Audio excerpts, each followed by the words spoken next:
rare and balanced view on politics in today's world. Based on facts, born of rationality, common sense, and logic, providing context on today's events, this is American Perspective with Rick Thomas. Hello, everyone, and welcome to the #1 liquid-fueled, liquid lubricated show on the interwebs. This is American Perspective with me, Rick Thomas.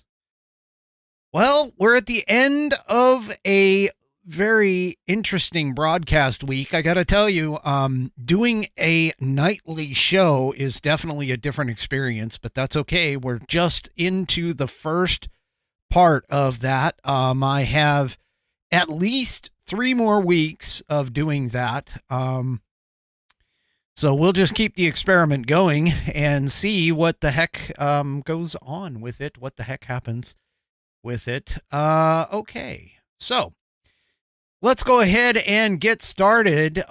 This is going to be the Pledge of Allegiance submitted by our very own 3 Chevy over on Rumble for tonight. So everyone who is of a mind, please stand, remove your hat, and join in with 3 Chevy in reciting the Pledge of Allegiance.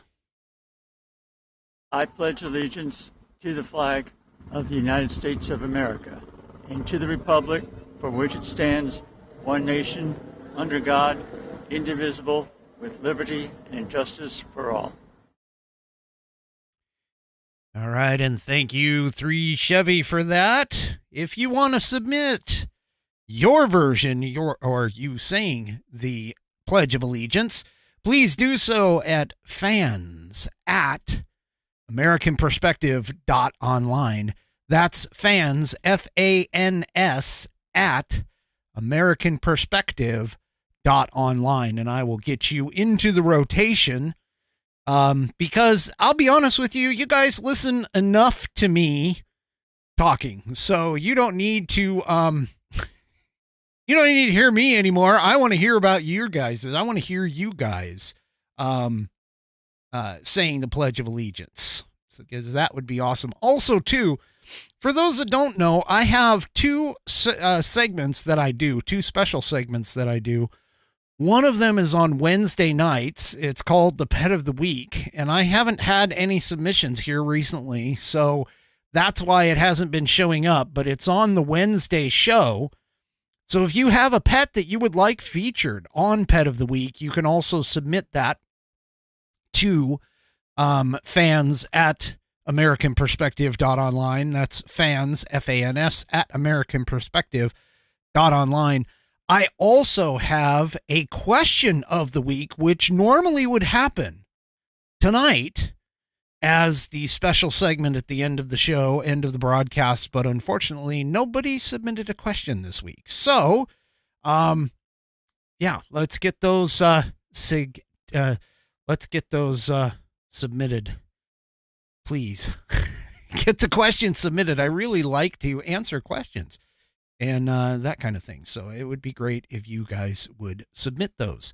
Do the same thing, submit them to the same email address. That would be awesome. All right, so tonight being Saturday and the end of my work week anyway, I am imbibing by drinking the Four Roses bourbon. And I have not seen Bonnie up there, so unfortunately she can't clap and say that I made a good decision. But of course, the Four Roses is in my We the People.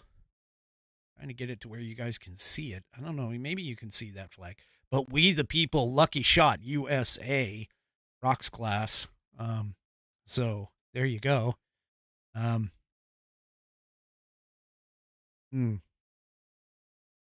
You can find glasses like this. This is a really cool glass, but you can find glasses like this with bullets running through them at LuckyShotUSA.com. So yeah, that would be wonderful. Well, let me make a run through the socials here. Looks like I have the typical ones on Facebook, Becky and Mark. Hopefully Tommy shows up over there sometime in the near future.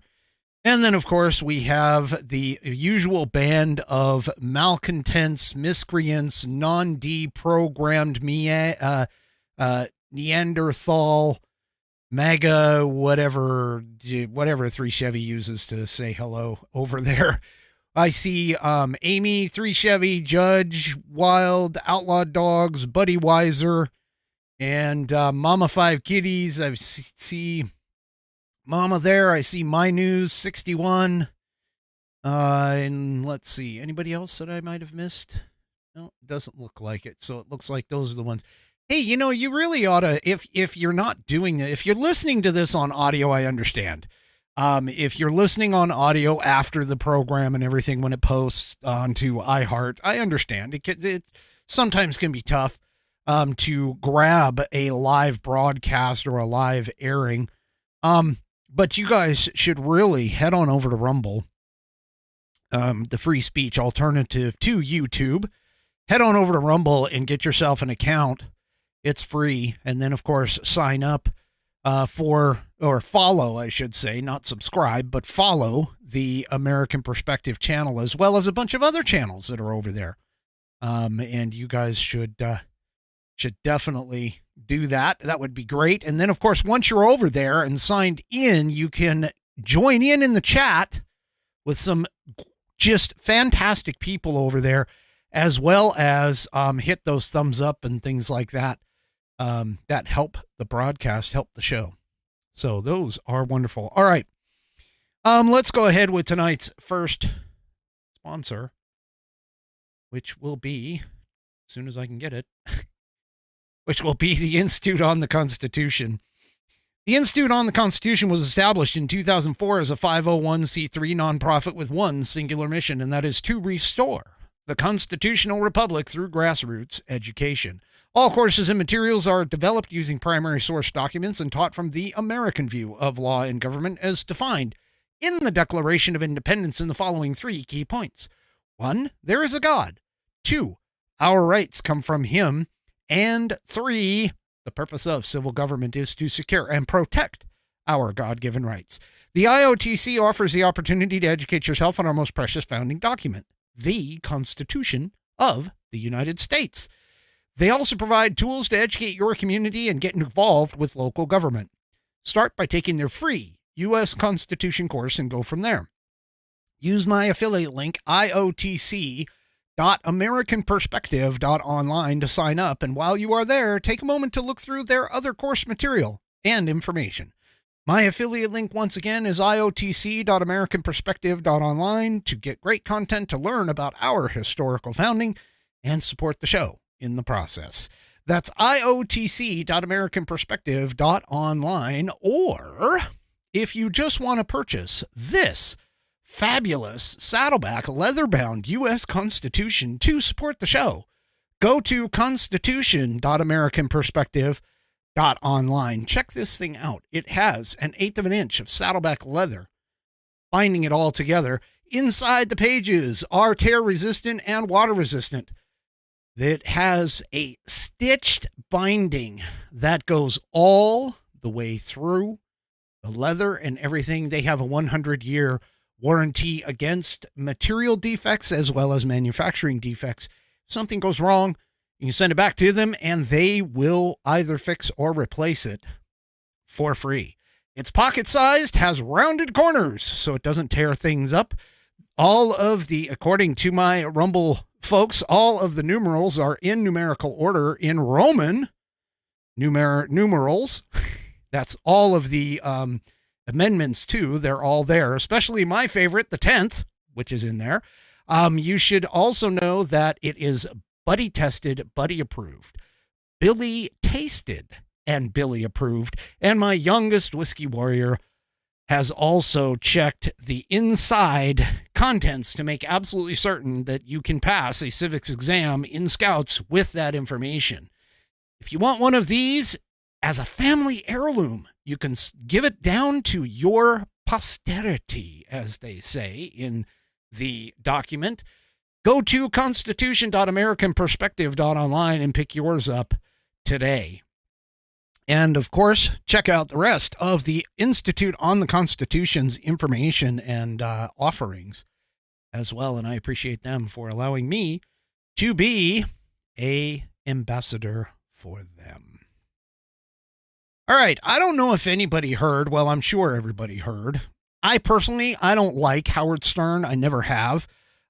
His style of radio broadcasting, being the shock jock. I mean, when he first came out and got booted off of radio and went to go and had to switch over to satellite radio because of the crap that he did and constantly did, as a shock jock. And believe me, shock jock is the biggest thing that Howard Stern is known for.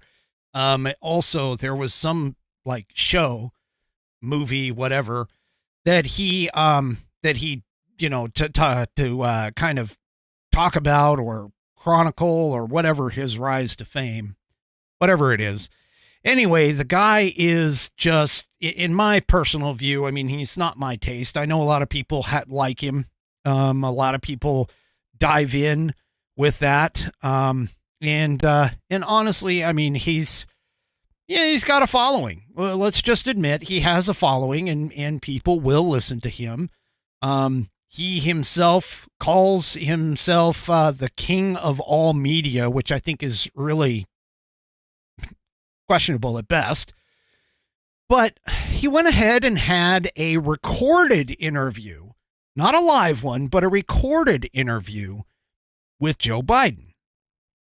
And of course, because Howard Stern is essentially, I mean, I don't know the man's politics. I really don't. But he definitely is not a Trumper. And he is, in bed more with the Democrats than anything else. But he had Joe Biden on, and in typical fashion, Joe Biden lied throughout the entire interview. And it was even encouraged a little bit by Howard. Now, Howard didn't correct him at all, which is, nothing unusual for the mainstream media, to be completely honest with you. But just the fact that, once again, whenever you put this man, meaning Joe Biden, up in front of a microphone, all he is going to do is lie. That's all he's done throughout his career. The mainstream media back in the day figured it out the first 2 times that he ran for president. And for some reason, he did not miss on his 3rd shot out. But anyway, let's get into a little bit of what happened on the show with Howard Stern. Let me just show you this.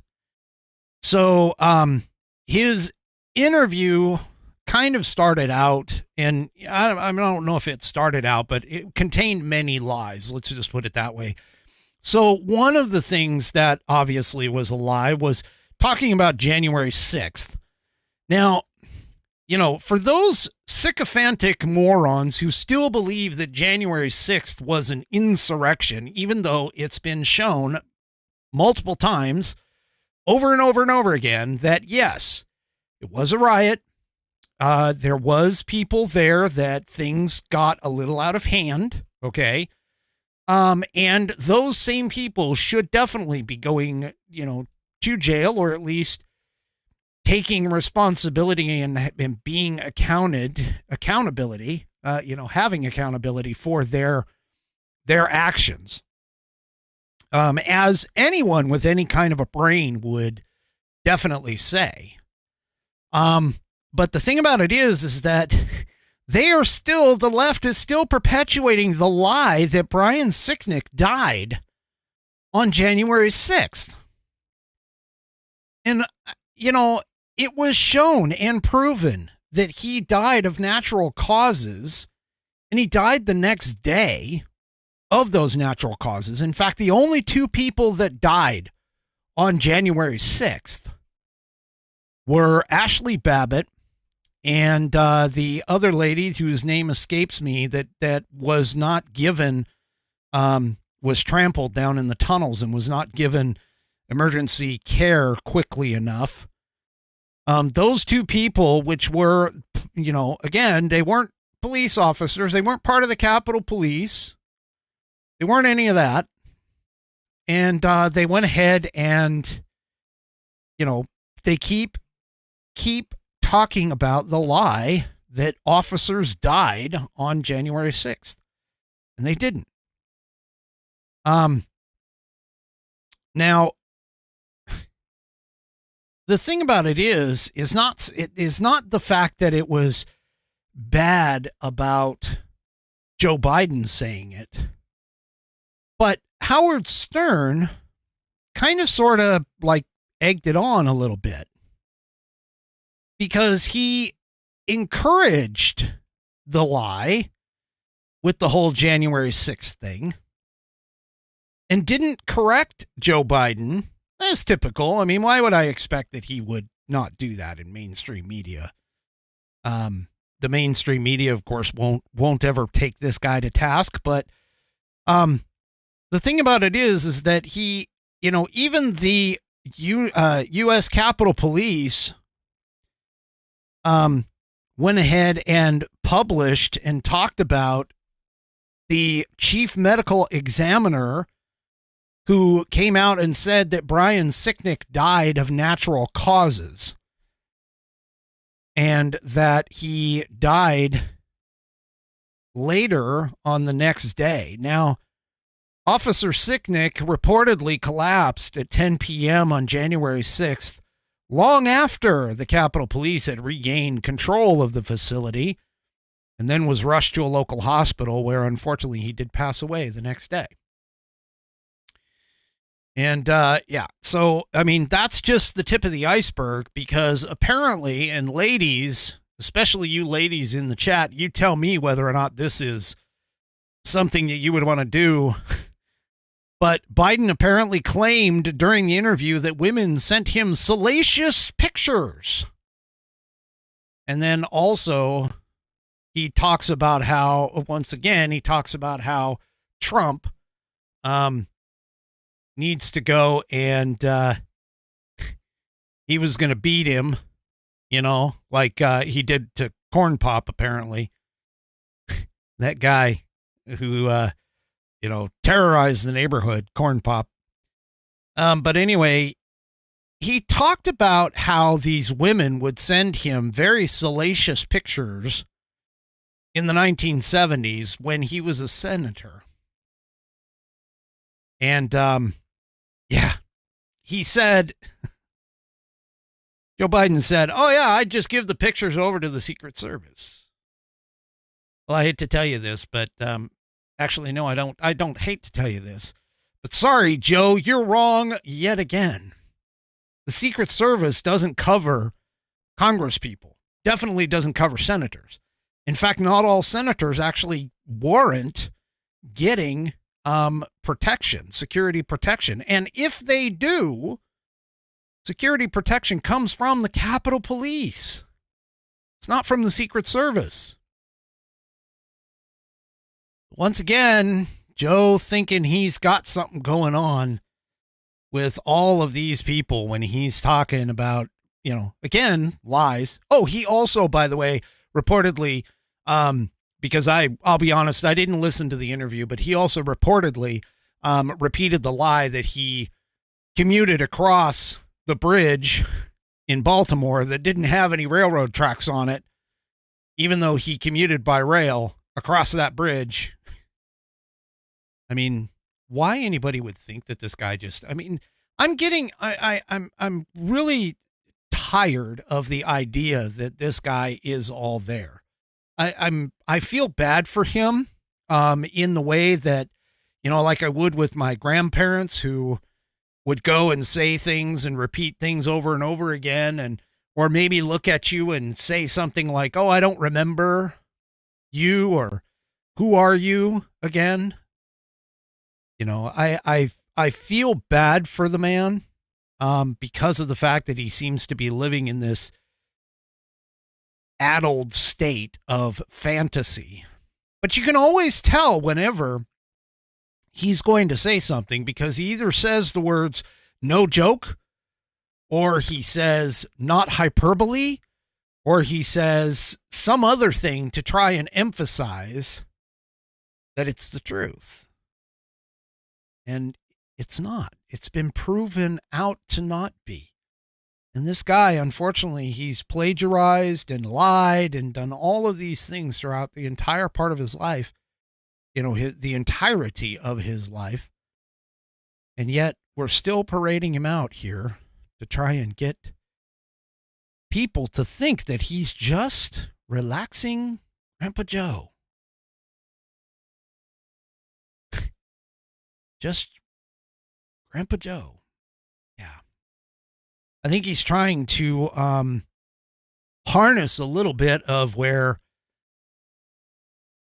Ronald Reagan, you know, had this air about him when he would speak to the American people, and he constantly put off an air of being like the old grandfather that you could trust.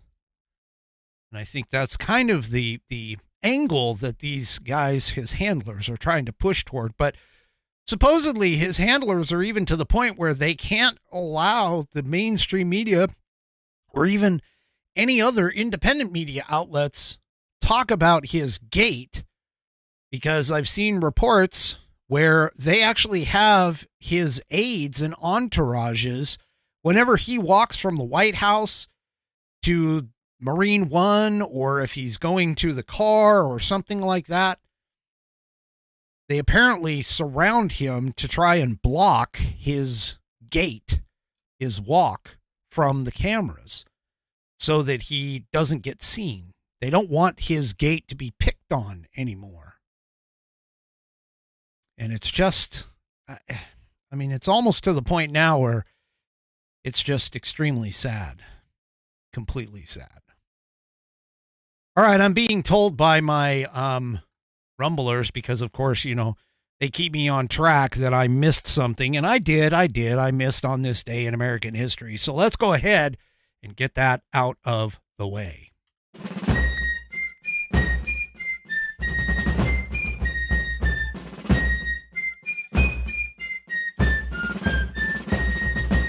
And of course, for On This Day in American History, we read from the American Patriots Almanac, written by William J. Bennett and John T.E. Cribb. It is chock full. Look at how thick this thing is. I could use this as like a door stopper.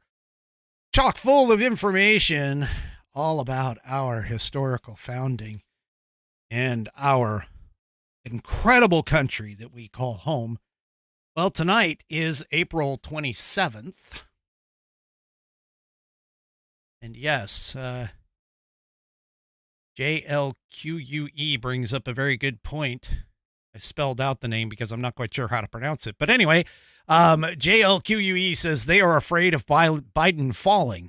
I would tend to agree with that. That would be true. That would be true. All right, so tonight is April 27th. We're going to be talking about 3 great American trees. The end of April brings National Arbor Day, a day for planting and caring for trees, observed on the last Friday of this month. The custom originated in Nebraska in 1872 as a way to encourage people to plant trees on the Great Plains. In addition to National Arbor Day, many states observe their own Arbor Day, sometimes on other dates that coincide with their best tree planting times. The United States is blessed with some of the most magnificent forests in the world, as well as some of the oldest and grandest trees. For example, coast redwoods are the world's tallest trees. They live along the foggy Pacific coast from southern Oregon to central California. Redwoods can grow more than 300 feet high. The tallest grow to more than 360 feet, as tall as a 35-story building. About 95% of the old-growth coast redwoods have been logged, but many remaining trees are now protected in California's Redwood National Park. In 2006, researchers found a tree in the park measuring just over 379 feet tall. Nicknamed Hyperion, it currently ranks as the world's tallest tree. Giant sequoias are the largest trees on Earth in terms of volume of wood. They grow on the western slopes of the Sierra Nevada mountains in California. Though not as tall as a coast redwood, giant sequoias have massive trunks. The world's largest tree, called the General Sherman tree, stands in Sequoia National Park. Towering 275 feet high, it measures 103 feet around its trunk and is well over 2,000 years old. Great Basin bristlecone pines are among the world's oldest living trees. Growing at a high altitude in Nevada, Utah, and California, some were alive when the Egyptians built the pyramids more than 4,000 years ago. The oldest known living bristlecone pine, called Methuselah, lives in the White Mountains of eastern California. It is about 4,800 years old. That just gives you a glimpse as to how great this country is. That is on this day in American history. Again, read from the American Patriots Almanac. Wow. I didn't even know that. You know, that would be something spectacular to go see, would be to go and hang out with some of those trees. I mean, could you imagine a tree that had been around for 4,800 years, if it could talk? The stories that it could tell? Wow. That would be just incredible. All right. For those of you that don't know, where'd my cursor go? There it is. All right. For those of you that don't know, I have this wonderful thing known as a store, and it has some great products in it. Let me show you. Here it is. Go to store. Oops, I got to put that up. Go to store.americanperspective.online and pick up some great logo gear. Now, I have been told that I'm not, that I haven't made this very clear. Let me explain to you. I picked unisex sweatshirts, t-shirts, and hoodies. I picked those specifically because they are unisex. You don't need to, I mean, obviously, they're both males and females can wear them. It just makes it so that my inventory isn't all that big, and it's easier for you folks to purchase and, you know, pick up something that you like. But that's what we have here. I have unisex. All of that stuff is unisex. The one thing that isn't unisex, though, is the tank tops. The tank tops, I have male versions, which some women actually like.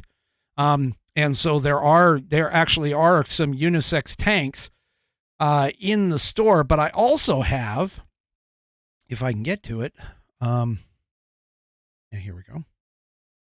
I also have, come on. Well, anyway, when it comes up, I also have, oh, here it comes. Well, I also have racerback tank tops, which are specific for the ladies. So the clothing that I have, yes, it is a small, as far as like overall selection, it is a small selection. But the reason I did it is because of the fact that most of it is unisex. It's not necessarily male or female. Both of you can get it. Plus, I have cups, mugs, and water bottles as well that have logos on it. Plus, you can find the links to both the Constitution as well, just in case you forget, and the Old Whiskey Musings store. There's a link to go over to that, and I'm showing that on the screen right now up in the upper left-hand corner. So head on over to store.americanperspective.online and pick you out some logoed gear. Show your pride in following the show.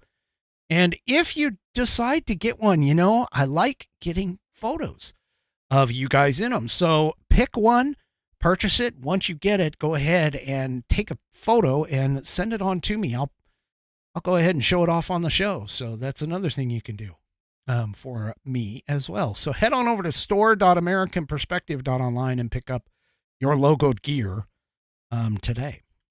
All right.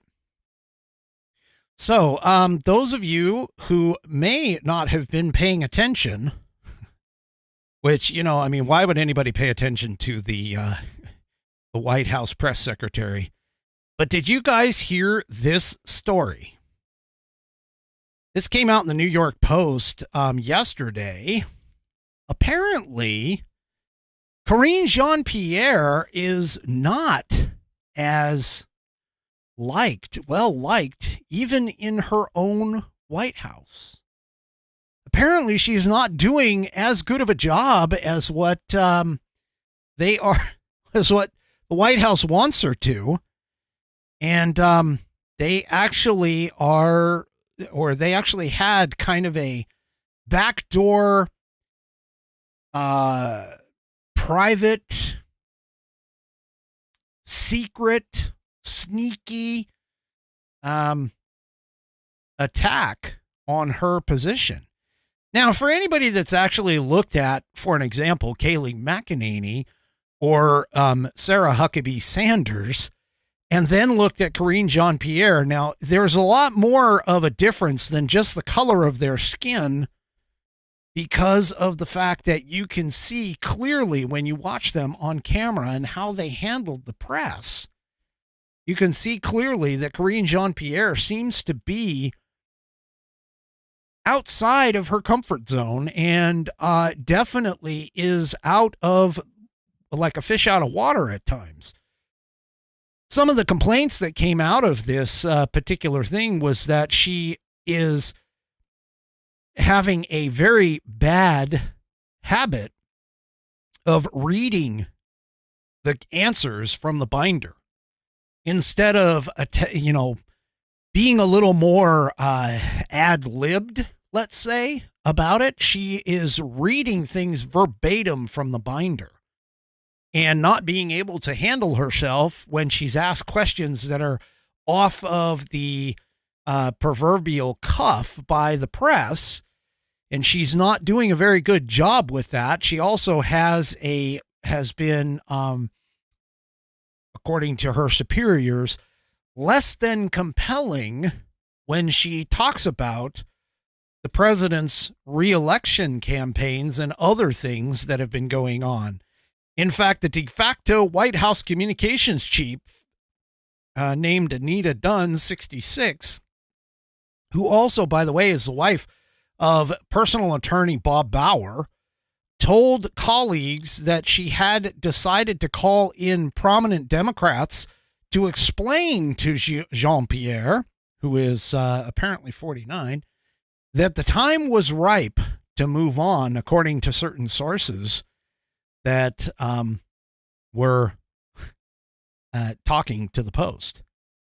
And this is where this article comes from in terms of the New York Post put it out. But apparently that didn't go over well with her. And even then, they didn't have any, her aide, or Biden's aides and stuff didn't have anything really nice to say about it. However, it failed. And it failed reportedly because of the fact that Karine Jean-Pierre threatened that if they fired her, she would have a bit or she would have something to stand on when it comes to the whole DEI and her protected status as being a member of the LGBTQIA plus minus divided by sign ampersand parentheses both ways kind of thing. And also because of the fact that she is a black woman. So she checks several of the intersectional boxes, and apparently this is now coming back to haunt the Biden administration, because if they were to get rid of her, supposedly that would drop down the number of those special classified folks within the White House, and the Biden administration can't have that on their record in the middle of this kind of an election year. And so, yeah, this is going to be interesting to see how, knowing, I mean, I don't know about you, but knowing that I wasn't liked at my place of business or my work, I would seriously reconsider my career options, to be honest with you. So it's going to be interesting to kind of see what it is that she decides to do here. In the long run, because, yeah, this is, I don't know. Again, I don't know if I would really feel comfortable with this whole situation if I were her. But hey, you know what? She's able to go ahead and jump in and, read from instead of a teleprompter, read from a 3-ring binder. She's probably the worst one of the worst press secretaries that we've ever had. And yet here she is. She's going to utilize her victimhood, or perceived victimhood, to be able to continue in her job. So we'll continue to see. Now, I don't know. This is going to sound, well, it doesn't matter. Every time I see her, just because of her particular choice in hairstyle, I keep seeing the Sideshow Bob from The Simpsons by me. Anyway. I don't know. This is just, it's kind of interesting, honestly, to see like some of this DEI stuff come back and get tossed directly into the face of the Democrats, especially the Biden administration in this particular case, just because of the fact that, they decided to put so much emphasis on that rather than actual skill set. And now they're dealing with it in spades. So we'll just have to kind of see what's going on. Speaking of the press, I've been talking about it. A lot of people have been talking about it, the whole NPR implosion. Well, according to Red State here, this article in Red State, the NPR journos, meaning the journalists who work for NPR, suggested that they are unbiased, and they mentioned, hey, if you want to see how unbiased we are, go and read our NPR website.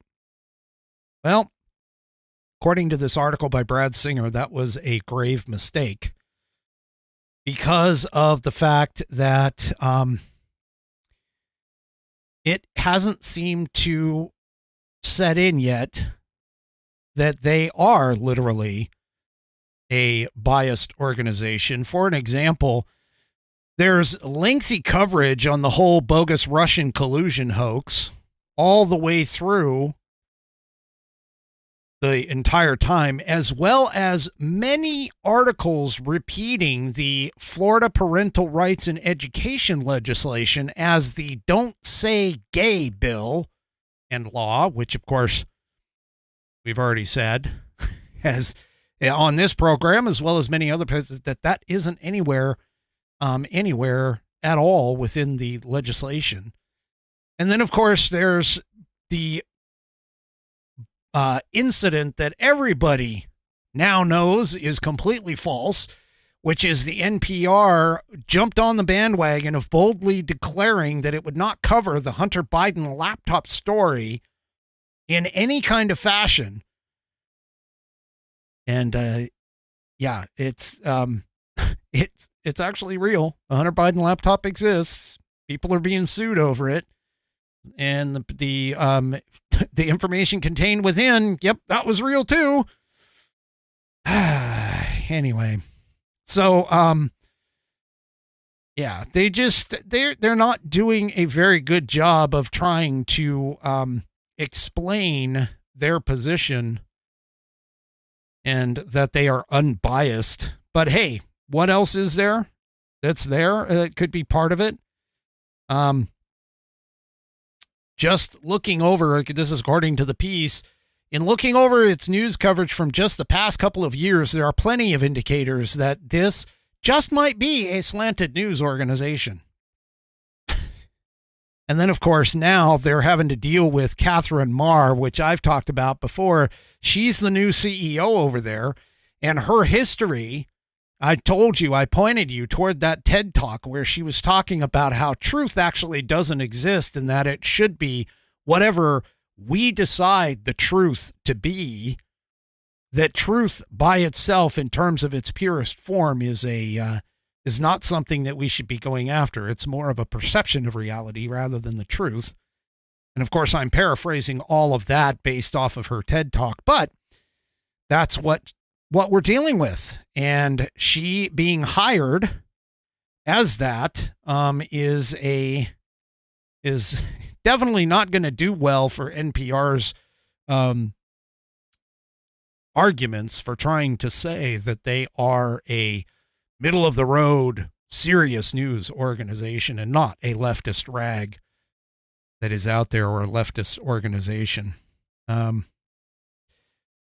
They also have continued, being NPR, they also have hostility toward Fox News and any other conservative outlet. And yeah, so it's just, I mean, seriously, NPR's leftist drivel. Don't go over there without your eyes wide open, understanding that it is exactly that, leftist drivel. And it doesn't look like it's going to come back anymore, by the way. So,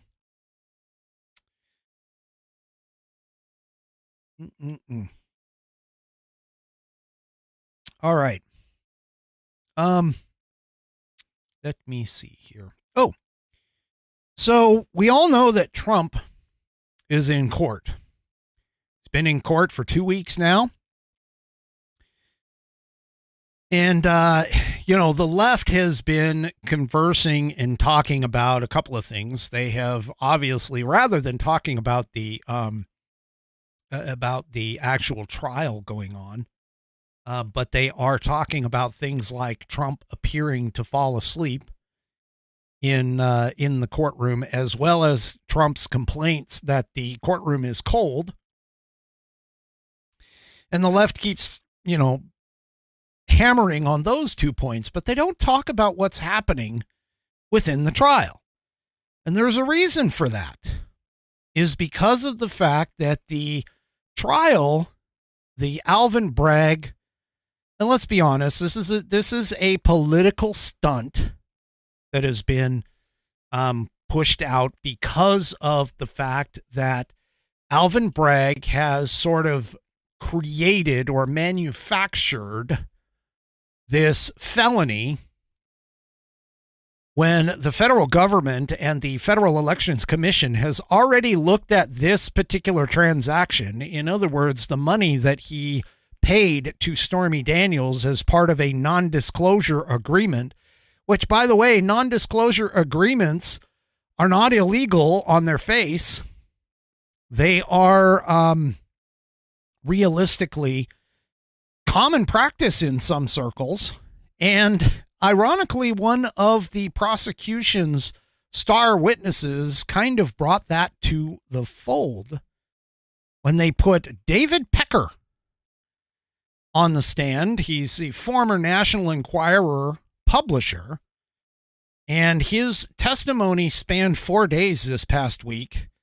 And he discussed about this whole timeline of events from between an August 2015 meeting at Trump Tower, in which prosecutors allege was the beginning of this conspiracy to pay this money. Now, keep in mind, the money that was paid, they are attempting to prove, Alvin Bragg and his office are attempting to prove that it should have actually been an election payment disclosure when it actually is a private matter, not an election funding. So they're actually going backwards on the whole election. They're saying that he defrauded based on his elections, the documentation that he's presented to the Federal Elections Commission for his election. They are saying that he should have disclosed this payment as part of his election funding, when in actuality it is a private payment, and not something that should have been disclosed on the election form. But hey, yeah, and it shouldn't have come out of his election campaign funds. But hey, I mean, that's, which again, I mean, we've already seen, and I've even talked about other folks who are being investigated for using election funds for personal gain, which you're not supposed to use. So it doesn't make sense that Alvin Bragg is trying to show that this was an election campaign finance thing versus being an actual personal deal. But then again, I mean, this is Alvin Bragg. We're trying to figure out, he's trying to wrap this thing up into some sort of a conspiracy when there really isn't one. But anyway, I digress from this. But apparently, they are alleging that, or actually, I should say, David Pecker was testifying about this alleged conspiracy between August 2015 and his signing of a non-prosecution agreement in 2018. The prosecution and the defense both questioned Mr. Pecker twice, which, they do. For anybody that's watched like Law and Order shows and things like that, they do an examination, a cross-examination, a redirect, and then like a recross. So that's how that kind of would work.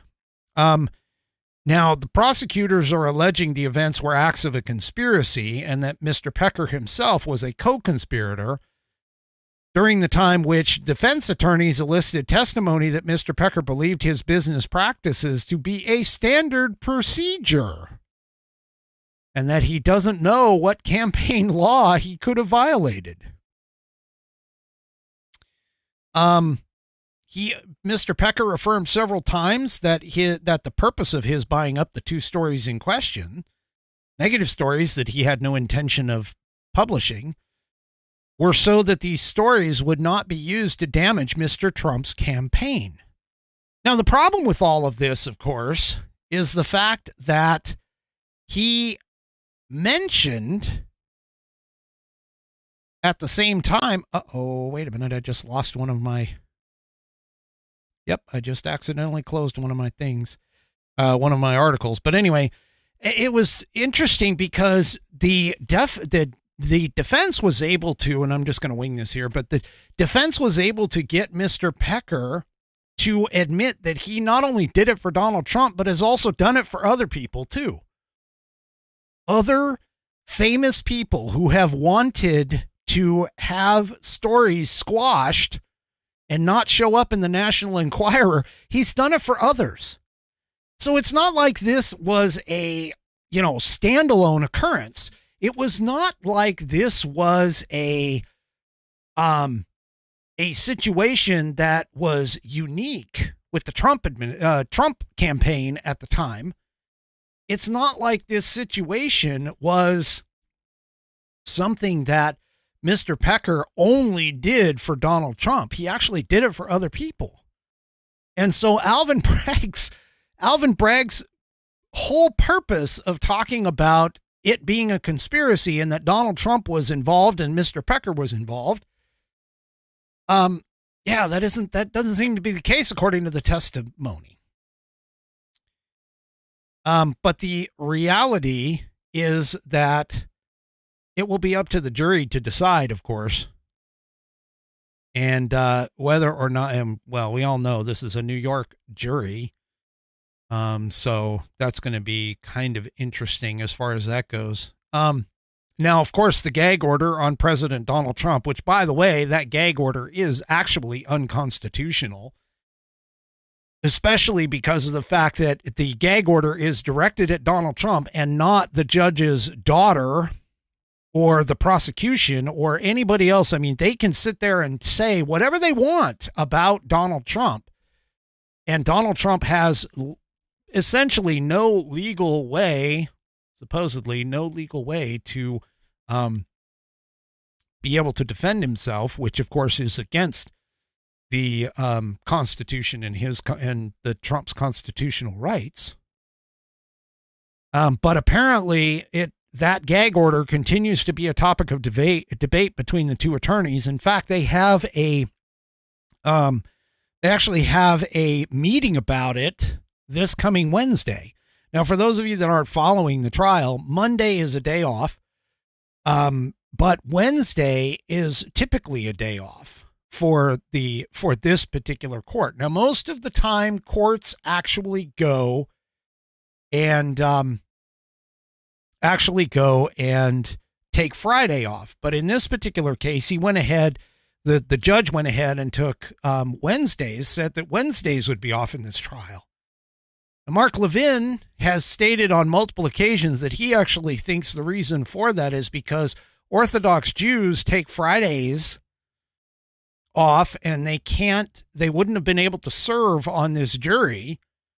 So that eliminated a section of the jury pool that might have been sympathetic to Donald Trump by just doing this one thing in terms of eliminating the day off being Wednesdays instead of Friday. So this isn't, this isn't quite going as well as what they thought, but, this gag order thing is going to be going back and forth for quite some time. All right, so next week you can expect Rona Graff, a longtime assistant to President Trump, to potentially return to the witness stand. And she took the stand on Friday for a brief amount of time. And so this is going to be interesting to watch, as well as she also mentioned that, she also acknowledged that she made contact entries in this program or this app that they have, but the contract entries for some very interesting people, including Stormy Daniels and banker Gary Farm, who had Michael Cohen as a client at First Republic Bank, and he's supposedly next to testify.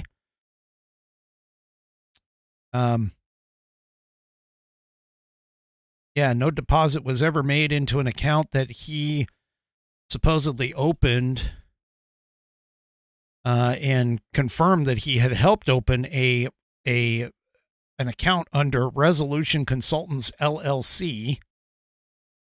And a second account, Essential Consultants LLC, was opened instead by a colleague of Gary Faro, as the request came in when Mr. Faro was on the golf course. That account was the one that was used for the alleged NDA payment.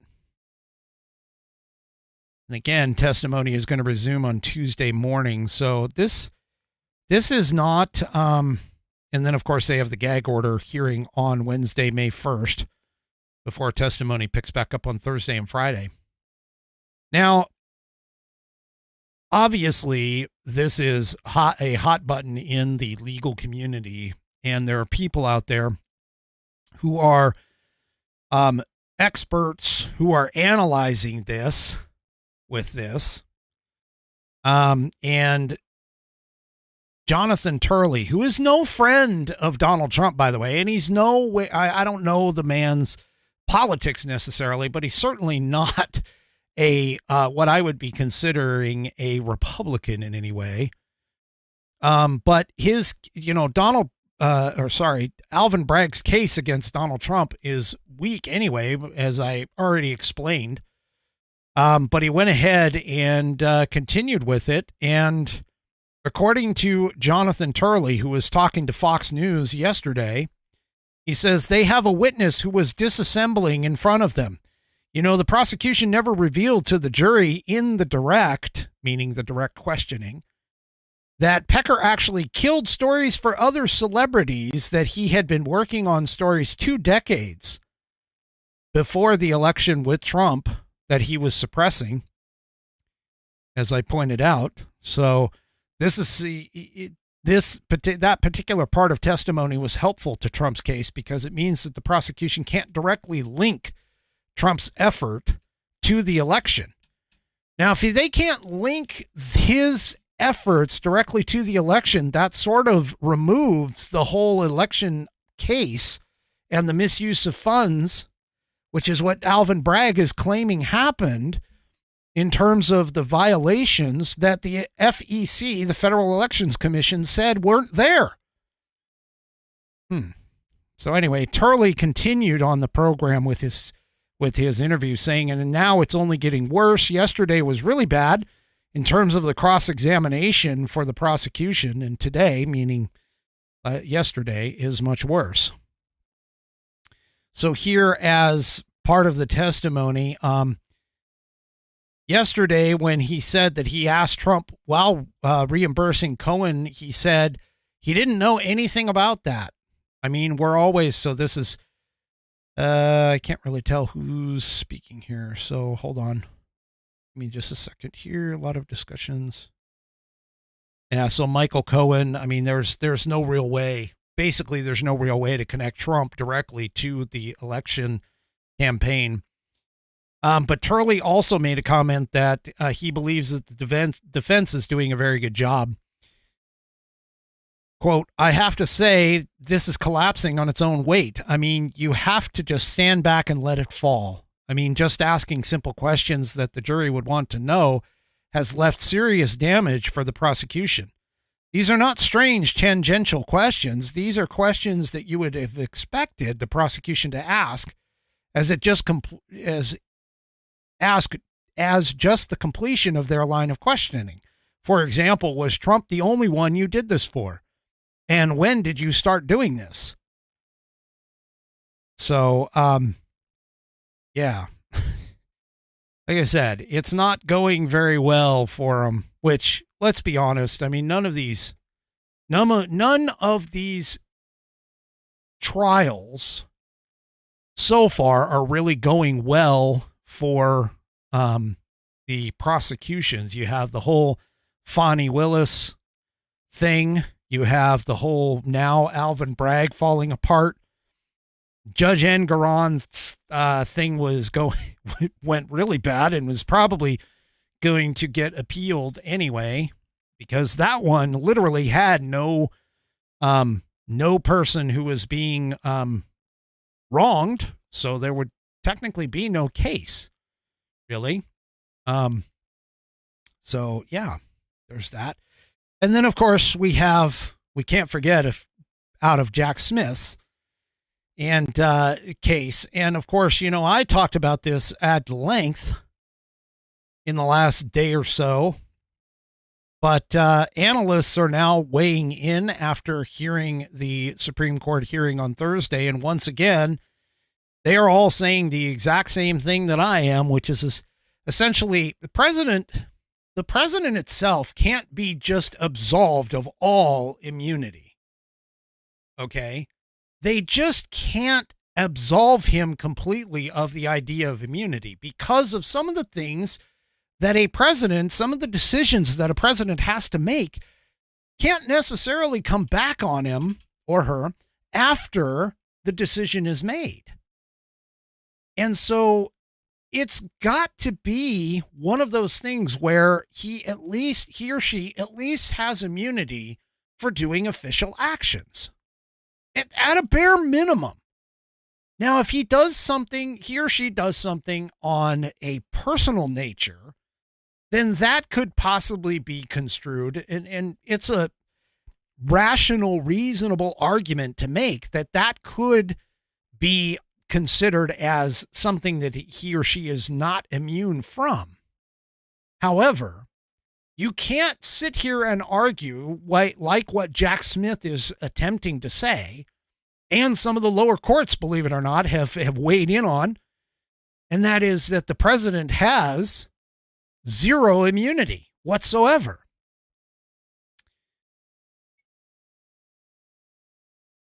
If that becomes the case, then we're going to be looking back in time at certain people, certain presidents who have done certain things that have no statutes of limitations anymore. And if they don't have a statute of limitations, we can go after them, i.e., Obama, Clinton, even George W., and the rest. You won't be able to sit here and just say, like the leftist lunatics keep talking about, that it's only dealing with Trump and Biden. Now, the left is constantly put in the social medias. They're like, hey, this is the thing, is that his immunity can't exist, because if it does, then why can't, Joe Biden just hire SEAL Team 6 to go and kill his opponent?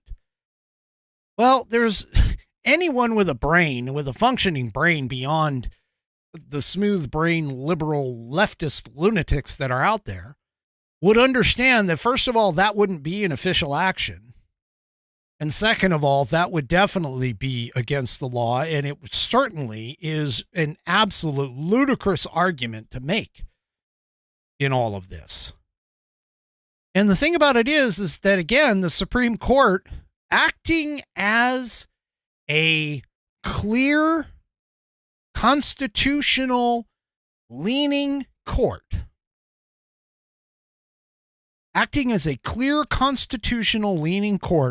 is basically saying, well, we can't just give him blanket immunity, but at the same time, we can't pull that immunity off.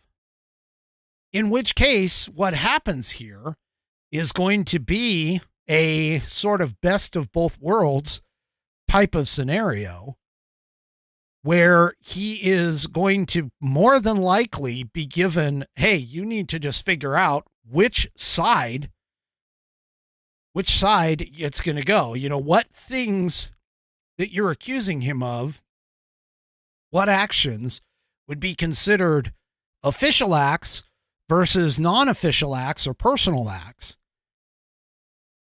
And even the whole SEAL Team 6 kind of thing came up because one of the justices, I can't remember which, but one of the justices even actually pulled that out and said, wouldn't you consider that being a personal act rather than an official act? Because a personal act would be benefiting to them personally. So getting rid of your political opponent would be a personal act and not necessarily an official one. So this thing is going to get really, really messy, and I'm not really too surprised. I won't be too surprised if the Supreme Court comes back with this and basically says, you guys have to figure out some sort of a definition as to what is an official act and what is not. And then for official acts, the president has immunity. For unofficial acts, they don't. That is my guess as to what's going to happen. Now, the court, of course, is slated to put out its decisions by the end of June or early July. So this is already going to throw a monkey wrench into the whole Jack Smith court cases anyway, because if that kind of a decision comes down from the Supreme Court, that's going to cause Jack Smith to have to reevaluate his timeline, and the court is going to have to add extended length of time to this, which essentially means that should the court decide, meaning the Supreme Court, should the Supreme Court decide to rule in the fashion that I just described, there is a large chance that we may never see this get figured out because of the fact that Jack Smith was trying to get it in front of the election in order to get Donald Trump out of contention for the presidency. And if it ends up going beyond the election, I doubt it will actually even come to a conclusion.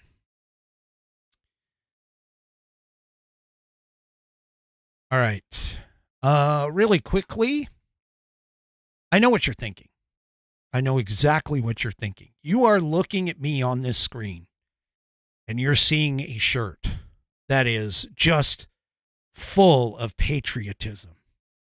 That's got, in this particular case, the Constitution written on it, as well as the American flag and some other things that imbibe or expound America. And you're thinking to yourself, that is one interesting looking individual, but that shirt is sharp. I want that shirt. I want that shirt for myself. Well, let me tell you, my friends, you can get it at theflagshirt.com. Theflagshirt.com. But you know what? I am going to help you out, because if you go to flagshirt.americanperspective.online, you can get a coupon code that will give you $5 off of your order. Yes, it is $5 off just for you. And when you do that, when you go to flagshirt.americanperspective.online and get that $5 coupon, you can then head over to theflagshirt.com and pick up one of these snazzy shirts, and it can help improve your look. Get patriotized by heading over to theflagshirt.com, and don't forget to go to flagshirt.americanperspective.online first to get your $5 off coupon code to enter in at checkout in the promo section. Once again, go to theflagshirt.com to get yourself some patriotic gear for both men and women, as well as a bunch of other accessories, hats and socks and all kinds of stuff.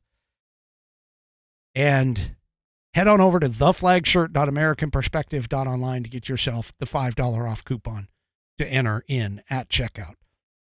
Theflagshirt.com. It is veteran owned, and go ahead and get yourself patriotized. All right. So something came out. Now, this isn't election interference. Okay. This isn't an election interference case. And I don't want you to understand, or I don't want you to get the impression that what I'm about to tell you has anything to do with the election counting or the election process or anything dealing with the vote counts in terms of the process. However, this does belie some nefarious activities by a district attorney in Los Angeles. This came out in Red State. A whistleblower has said that Los Angeles District Attorney Gascon illegally dropped charges against a CEO from a China-linked election software firm. Now, just to be clear, this particular election software had nothing to do with the vote counting, okay? It had everything to do with the elections personnel's information and their collecting of that information. So a deputy district attorney in DA George Gascon's office has filed the claim alleging that Gascon retaliated against him after he objected to Gascon dropping criminal charges against the CEO from a Chinese-linked election software company for political reasons. Deputy District Attorney Eric Neff states the criminal charges against Connex CEO Eugene Yu were illegally dropped once Gascon realized that the prosecution could help Donald Trump politically and that it would validate the election security concerns of many on the right. So once again, this doesn't have to deal with the actual vote counting. However, like most people, like myself, have said, there is something going on with the election machines and that we need to have full investigations into all of them. You've seen evidence that has popped up in places like Wisconsin and Michigan and Georgia and some other places where voter rolls were more than what they should have been. That people, they had like over 100% turnout from registered voters to actual votes counted. There were some things with regards to, bringing ballots out from underneath tables and all kinds of things that should have been questioned in 2020, but weren't. And so something like this is adding to that furor with regards to what's going on. But just to give you kind of a background, Yu was arrested on October 4th in 2022, and Gascoigne himself held a press conference to gleefully announce Yu's arrest in connection with the theft of personal data of Los Angeles County election workers. The complaint alleged that Connick illegally stored the personal identifying information from LA County poll workers on servers in China and used contractors in China on the project. Now, for those of you that don't know, for our elections process, you're not supposed to use outside entities as a part of our elections. It's part of election integrity. This is why it has to be American companies and those kinds of things. Now, the piece goes on here. Although Connex software doesn't have anything to do with tabulating votes, the arrest made waves because it validated the whole idea of election security concerns for many on the right, as opposed to the claims by the Democrats that the United States computer-based election infrastructure is totally and unquestionably secure. Well, obviously it is not. And we've had demonstrations of this in multiple occasions in multiple places, but nobody seems to want to actually get down to the bottom of this across the world. And that for whatever reason, they want to go with the idea that our elections are completely secure when we've had people who have actually shown that these machines can actually be hacked, that the hack can actually flip votes and all of these other things. And so this is just a big addition to the whole elections integrity process with this. So, that whole claim that everything is copacetic and secure and more secure than anything else. Yeah, that's not the case here, folks. That really isn't. Really is not the case. All right. So I'm going to shift gears a little bit here. You guys all remember the whole student bailout thing.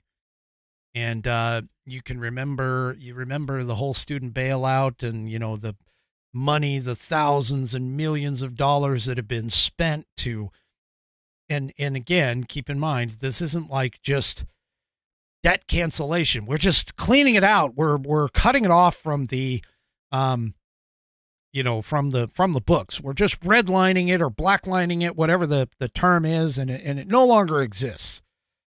Anyone with a brain knows that all that does is just bring the debt from the person who owned it back to the taxpayers, because it was money that was spent by the federal government and handed over to those people who were supposed to repay the loan and repay the debt, which many people have already done.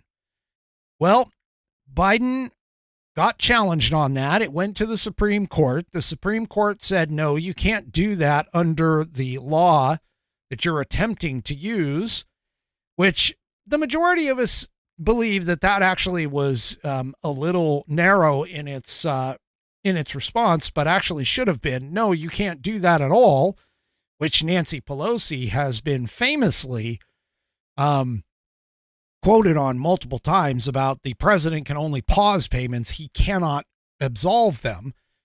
And of course, I'm paraphrasing there, but this latest student loan debt cancellation that he's talking about with regards to the SAVE plan. Now, they have already put American taxpayers on the hook for $475 billion. That was the previous debt stuff. What he has done here is trying to cancel student debt for some 750,000 households.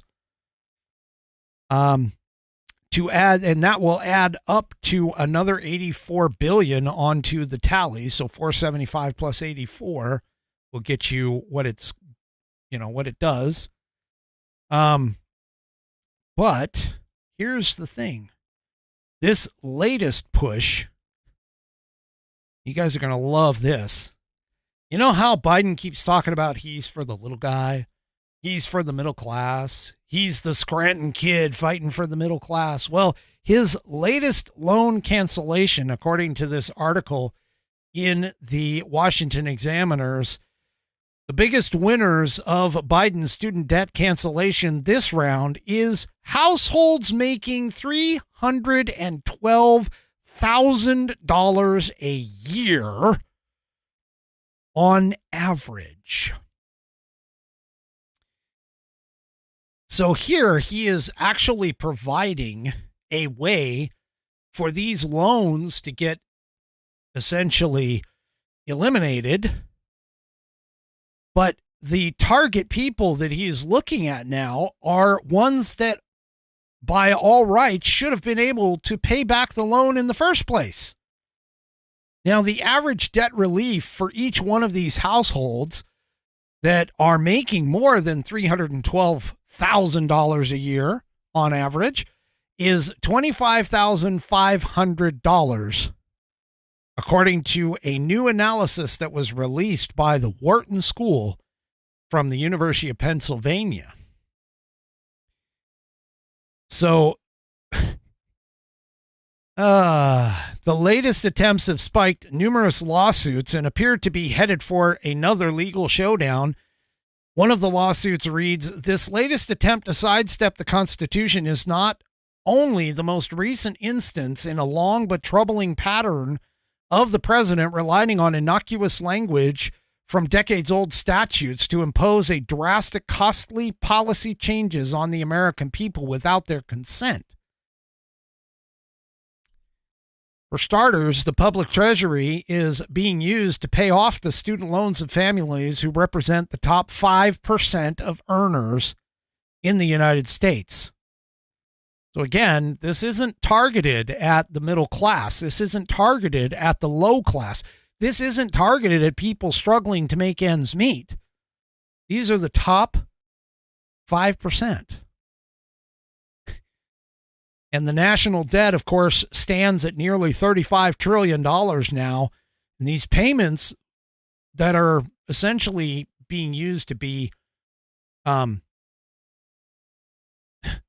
essentially going to be used to supposedly wipe out the debt are just going to add, or not wipe out the debt, wipe out the debt of the loan of the loanees, but to just go ahead and get rid of and add to the public debt. So here we go once again. So I'm kind of hoping that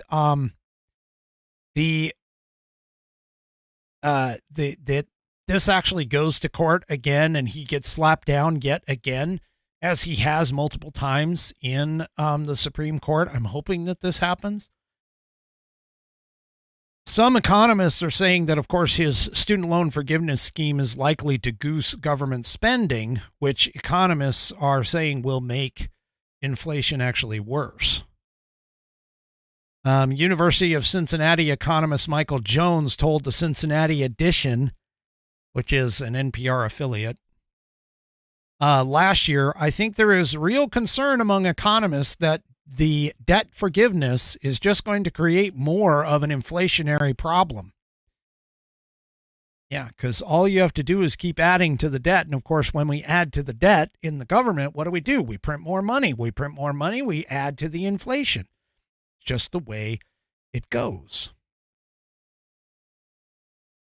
So, yeah, great. He's doing it again. Speaking about adding that data to the debt and adding inflation, this from CNBC. All the data so far is showing inflation isn't going away and is making things tough on the Fed. Well, we talked about the GDP last night, and we talked about it being at 1.6 when it was expected to be higher than that at above 2%. But now the Fed, which announced earlier, by the way, that they were going to potentially keep interest rates at the same level or possibly consider a cut. That's all going away at this point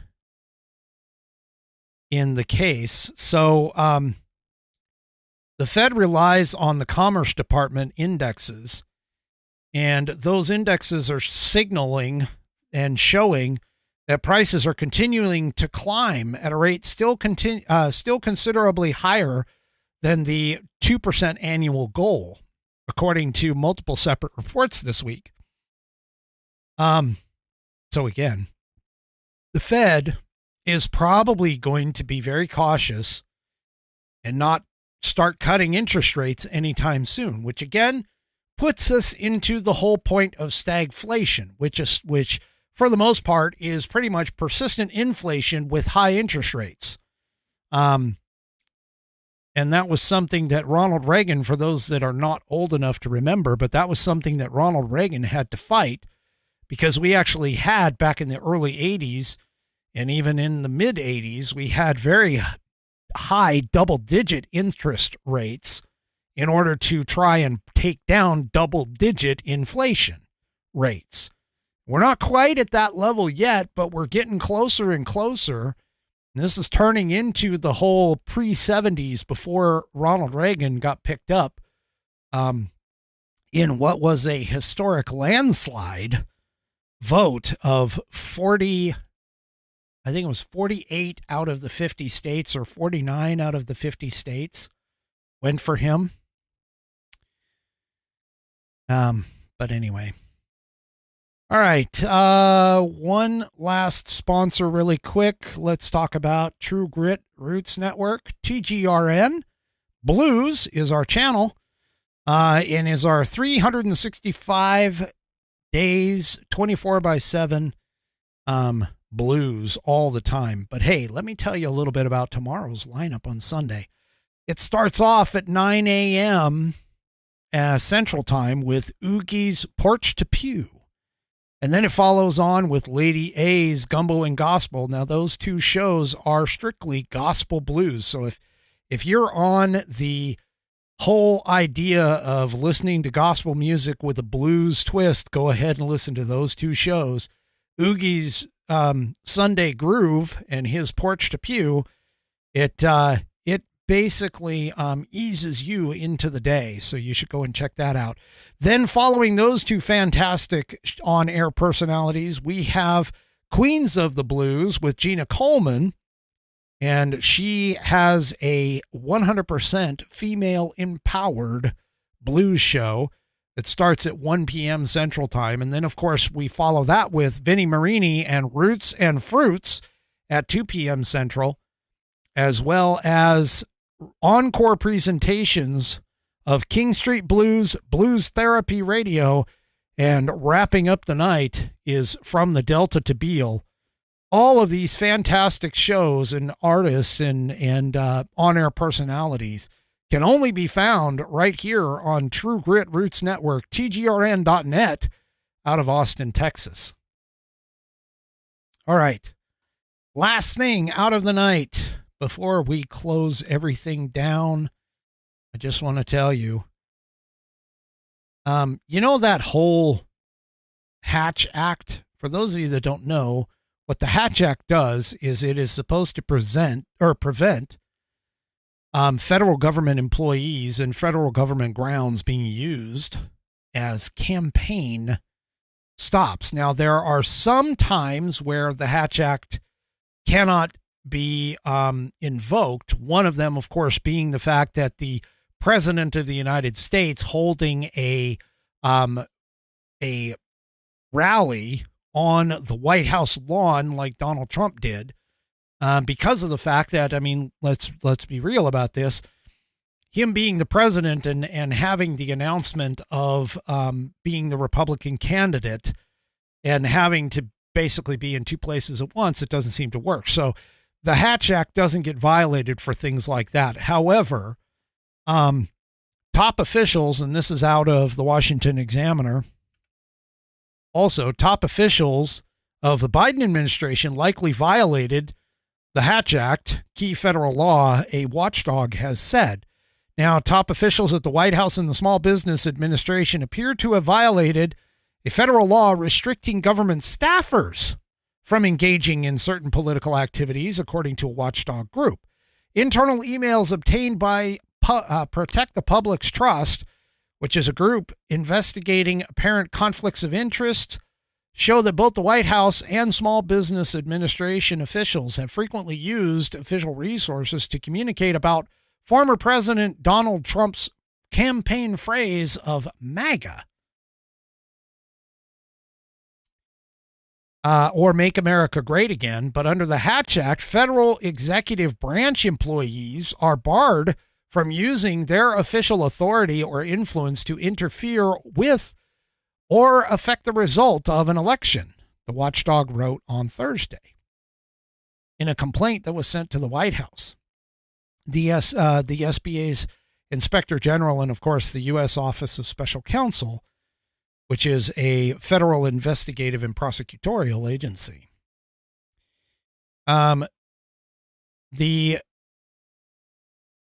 The director, Mike Chamberlain, said, "This continual apparent disregard of the Hatch Act shows why it's needed in the first place."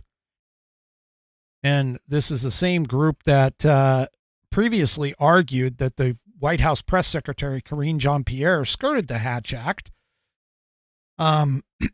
leading to the Office of Special Counsel concluding in June of 2023 that she didn't violate it.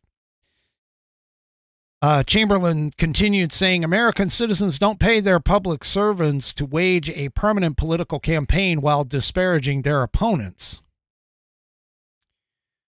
The Hatch Act went into effect in 1939 and aims to ensure that taxpayer-backed programs are nonpartisan and not tools for the government to engage in political coercion. Been routinely violated, of course, even under Trump, by at least 13 officials. So this is one of those things that, yeah, it happens. So this isn't like superiorly, horrible. But once again, it just kind of shows the steps that the Biden administration will take with regards to making sure that Trump does not get back into the White House, which is his overall permanent goal, to keep Trump out. All right, that's it for me this evening. Do me a favor. If you enjoy the program, make sure you run on over to Rumble, sign up for an account. It's free. And then, of course, follow the American Perspective broadcast channel. And if you're already signed in, do me a favor, go and hit that thumbs up button, that like button. And that way I can be tracked, because Rumble, of course, weighs those thumbs up pretty heavily when it comes to liked shows. And that may eventually end me up on the leaderboard, or at least where the editor's picks are. Don't forget, I will be back on Monday, because we're in this trial period for the next few weeks. We're in this trial period Monday through Friday at 5 p.m.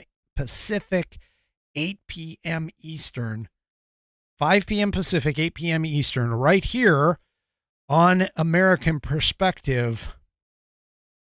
Thank you very much for joining. You guys have a wonderful Sunday tomorrow, and we'll see you again on Monday. Good night, everybody. The previous broadcast was produced and is owned by Active Eye Media LLC. All rights reserved.